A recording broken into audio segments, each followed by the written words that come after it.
Assalamualaikum warahmatullahi ta'ala wabarakatuh. Ahlan wa sahlan wa marhaban bikum jami'an. Selamat datang di channel Bapak, yaitu channel Muhammad Safitri.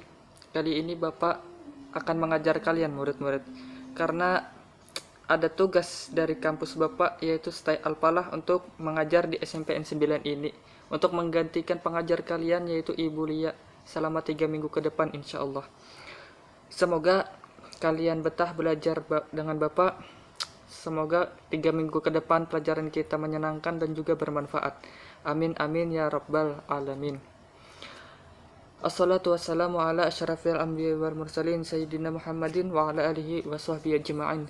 Salawat dan salam tak lupa kita selalu curahkan kepada junjungan kita, Nabi besar Nabi Muhammad sallallahu alaihi wasallam, yang telah memberikan terang benderang dari gelap gulita. Seperti itu. Kali ini kita akan belajar tentang Daulah Bani Umayyah di Damaskus, teman-teman. Murid-murid maksud saya. Coba kalian buka halaman 96 tentang pertumbuhan ilmu pengetahuan pada masa Bani Umayyah di dalam buku ini ya. Kita akan membahas langsung ke halaman 99-nya, yaitu Daulah Umayyah di Damaskus. Alangkah baiknya sebelum kita memulai pelajaran, kita membaca doa terlebih dahulu. Mari kita baca Al-Fatihah bersama. Bibarakati Muhammad sallallahu alaihi wasallam. Al-Fatihah.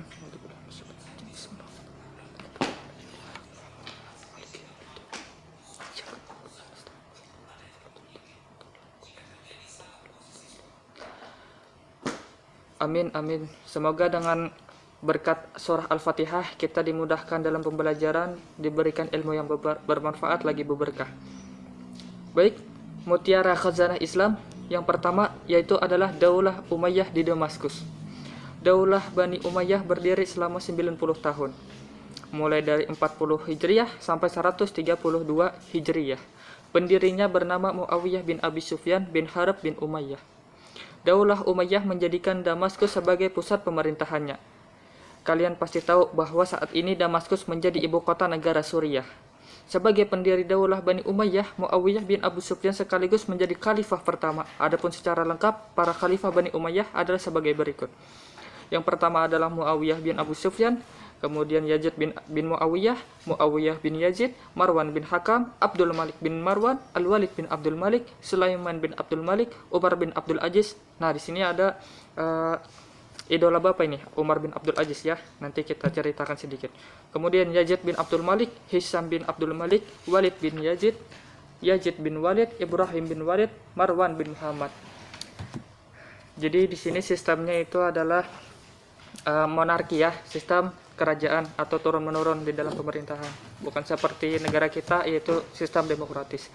Baik, pada saat Daulah Umayyah diperintah oleh Walid bin Abdul Malik, keadaan negara sangat tentram, makmur, dan tertib. Umat Islam merasa nyaman hidup dan bahagia pada masa pemerintahannya. Waktu berjalan kurang lebih 10 tahun, itu tercatat suatu perluasan wilayah dari Afrika Utara menuju wilayah Barat Daya, benua Eropa, yaitu pada tahun 711 Masehi. Setelah Aljazair dan Maroko dapat ditundukkan Tariq bin Ziyad. Wah, Tariq bin Ziyad di sini juga idola Bapak ini. Pemimpin pasukan Islam dengan pasukannya menyeberangi selat yang memisahkan antara Maroko dengan benua Eropa, dengan mendarat di suatu tempat yang sekarang dikenal dengan Al-Gibtar ya, atau Gibraltar. Tentara Spanyol dapat dikalahkan dengan demikian.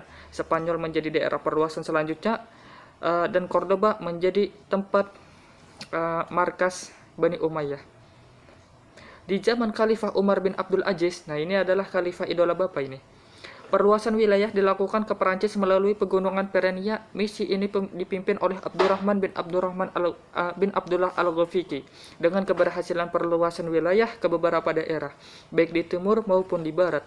Wilayah kekuasaan Islam Bani Umayyah ini betul-betul sangat luas. Daerah-daerah tersebut meliputi Spanyol, Afrika Utara, Syria, Palestina, Jazirah Arab, Irak, sebagian kecil wilayah Asia seperti Persia, Afghanistan, daerah yang sekarang disebut Pakistan, Turkmenistan, Uzbekistan, dan Kyrgyzstan yang ada di Asia Tengah. Di samping perluasan wilayah Islam, Bani Umayyah juga banyak berjasa dalam pembangunan di berbagai bidang.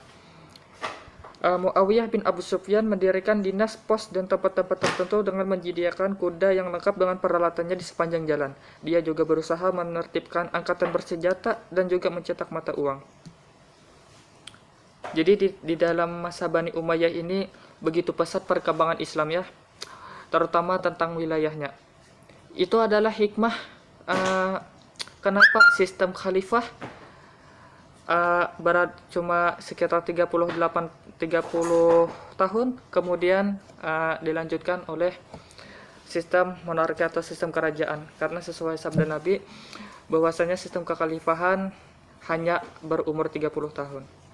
Baik, kita baca kembali pada masa jabatan hakim.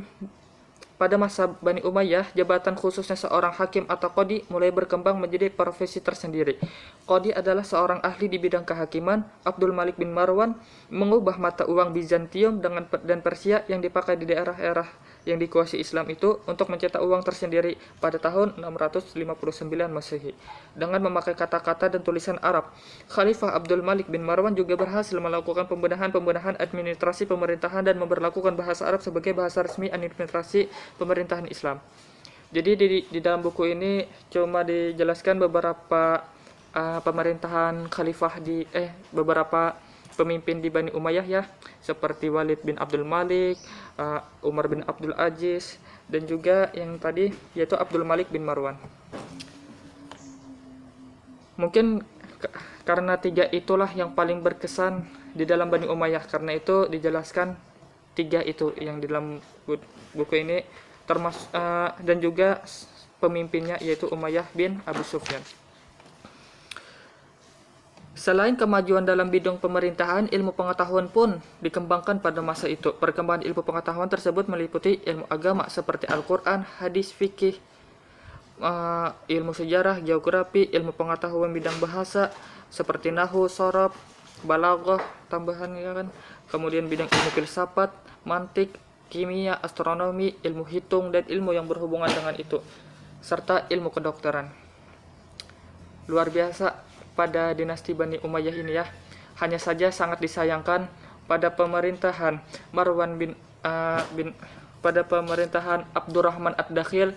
Di sana mungkin kayak nanti kita akan lanjutkan, yang mana di dinasti Bani Umayyah ini sangat terobsesi dengan kesenangan dunia sehingga membuat kaum Abbasiyah itu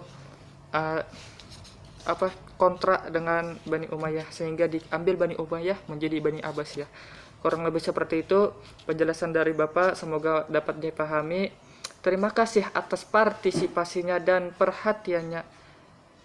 Bapak akhiri, Assalamualaikum warahmatullahi wabarakatuh.